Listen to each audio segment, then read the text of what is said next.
A few weeks ago, Bleacher Report did an article on NBA players and their rap counterparts. They took some of the most mainstream artists out in the industry and compared them to some of the best NBA players in the NBA today. In today's video, we're going to be doing that too, but we're going to have some fun with it, and it is not meant to be taken seriously whatsoever. My name is Josh, your Enviers. Let's get started. When you think of youngest MVP in the NBA, you think of Derrick Rose. He won his first and possibly only MVP at the age of 22 years old, which is amazing. Unfortunately for Derrick Rose, knee injuries got the better of him and he'll probably never return to MVP form. But it doesn't matter. Chicago fans love Derrick Rose. He's a hometown hero to Chicago. If Bleacher Report says Jimmy Butler's rap equivalent is Chance the Rapper, then who's Derrick Rose's rap equivalent? Well, obviously the second best rapper in Chicago, Vic Mensa. Wait, you're saying Vic Mensa isn't the second best Chicago artist? Well, Jimmy Butler and Derrick Rose were once on the Chicago Bulls together. They were that 1-2 punch. Same with Chance the Rapper and Vic Mensa, both artists being on the 2014 XXL cover and almost seeming inseparable.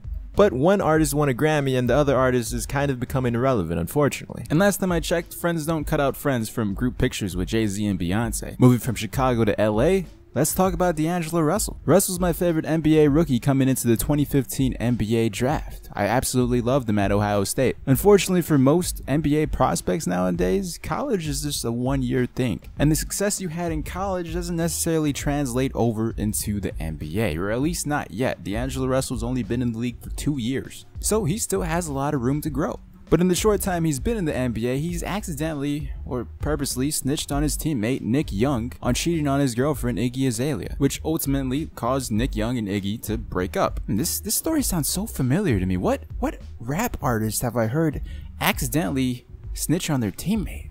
Oh, it's Bobby Shmurda. Figuratively speaking, Bobby had a nice solid year at college just like D'Angelo Russell did. He had a hit song, but in that hit song he accidentally may have snitched on his teammate Mitch about catching a body about a week ago.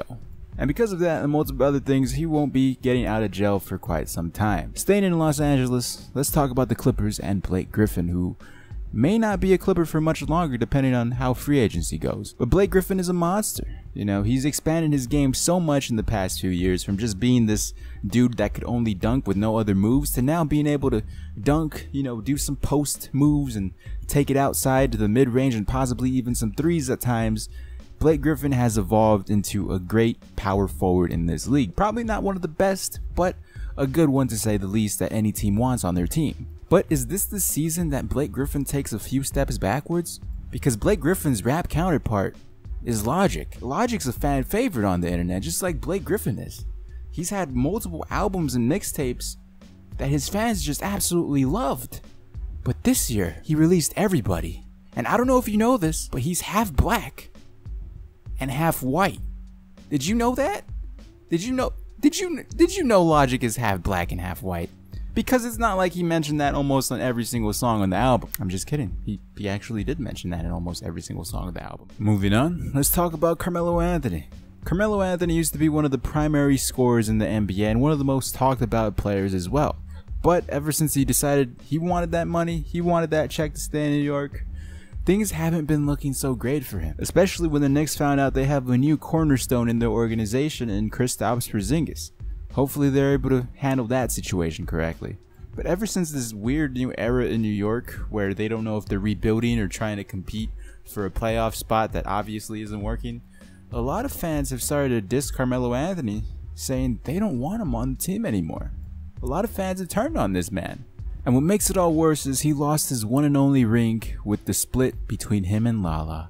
The only rapper you can compare to Carmelo right now is Meek Mill. And you can't lie. Meek Mill was actually pretty nice back in the day, especially the track with Wale on Ambition. But times have changed and the fans have turned on him too. Especially after the Drake diss, More Life, and then the split with Nicki Minaj. So Meek Mill's future is up in the air right now, but hopefully he's able to bounce back just like Carmelo Anthony will. Until then, he's a walking L. Lastly, Chandler Parsons of the Memphis Grizzlies. Man, what happened to Chandler Parsons, right? He had a few good years with the Rockets and he looked to be that nice solid third or second option for the Rockets, but the Rockets didn't want to match his contract. Dallas Mavericks signed him, and ever since then his career has been going downhill. He's never around when his team needs him the most, and that's due to injuries. But even though if he's injured and he rarely plays any games and rarely puts up any numbers anymore, at least the past few seasons, he still gets paid. He has a fat, juicy check waiting for him for 4 years or something like that. Chandler Parsons' rap equivalent is Lil Yachty. And I know what you're thinking. Lil Yachty's a superstar. Chandler Parsons isn't. Lil Yachty is relevant. Chandler Parsons isn't. But the one thing they do have in common is that they've both flopped recently. Yachty's album Teenage Emotion wasn't really that good. It didn't sell the way it was projected to sell. So because of this, Yachty has been going on social media, stunting, you know. He's been showing off his cars, his jewelry, saying, oh, this is what a flop looks like. No, Yachty, we didn't call you poor. Obviously you have money. We just called your album a flop. And Chandler Parsons seems like the guy to do exactly the same thing. Brag about all the money he has. I mean, just look at back in January, these tweets between him and CJ McCollum. I may be hurt, but I hit the lottery. So there you guys have it. That's my list of NBA players and their rap equivalents. Shout out to all the people on Twitter that suggested certain rappers to be on this list. If you don't follow me at Enviers. Link is in the description. Like this video if you enjoyed. Check out some of the other videos and let me know in the comment section below what NBA players and their rap equivalents you think I missed. And talk to you guys later.